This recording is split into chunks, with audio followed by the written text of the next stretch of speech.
Okay, so tell us who you are and what you've made here. My name is Derek Adams. The game that I'm working on is called Blade and Burden. It's a dungeon crawler game made in the Godot engine. It basically centers around like being able to choose one of 4 classes and then going through multiple levels of a dungeon, with each character having like their own little ability.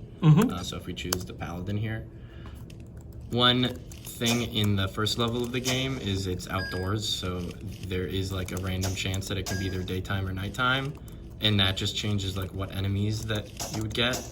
A lot of the enemies are like reskins, but there are a few unique ones. And like movement wise, you can move around, you can slash, you can roll. That's the ability that the paladin has, which for a few seconds you're just like invulnerable. Okay. And then you can slice the grass. And if I run through these levels, Is that like a boss? this is just an enemy who, if you get far away from it, like whoops, I'm messing up. If I kill it, it'll spawn like other enemies. Oh, okay. It's supposed to be kind of like a trap, I guess. You can collect coins, and I'm gonna turn the invisibility on, just run through these guys. And if you do F, you can heal yourself, and up there you can see like those are your 3 like health potions. I have them as like kind of injectable things, the idea. And then this is the shop. I don't know why you go invisible, but Okay. so you can buy 1 or 2 things, and then let's go down here. I'll kill some of these bunnies. Are they evil bunnies? They're evil bunnies. You can tell by the red eyes. You can tell by they're all cousins of the Monty Python bunny. Oh, okay. And you can pull the sword out of the stone. No, wait, you put the sword in the sword. Bat of the night. Okay. And there are 2 bosses. There's one for the daytime, one for the nighttime. I love it. Or are you going invisible there? I think that's a glitch that has to do with like when it's ordering sprites. Okay. I haven't run into that one yet, but I hadn't really like built it. I was just running it in the editor. So what are your long-term plans for this game?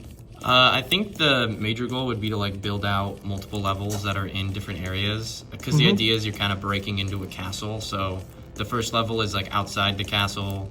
The second level is like in its dungeon. Oh, I died. And then maybe like you can go up to the throne room or like something like that. Okay.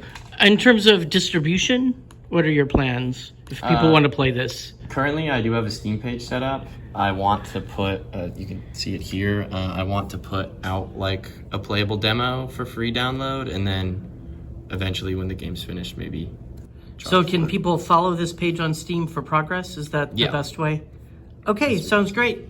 Okay, thank you very much. The other thing I wanted to ask is, what is your opinion on the Godot engine?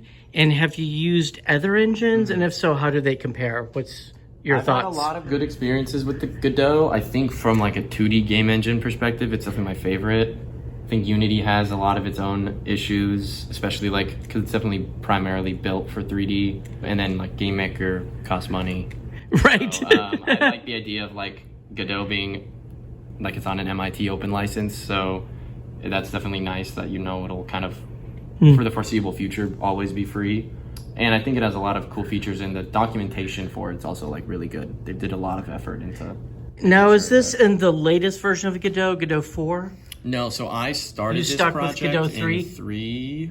Okay. 3.4, and I just didn't want to like refactor everything. Right. In case that broke makes stuff, sense. So this isn't the newest version. Okay, great. Thank you very much.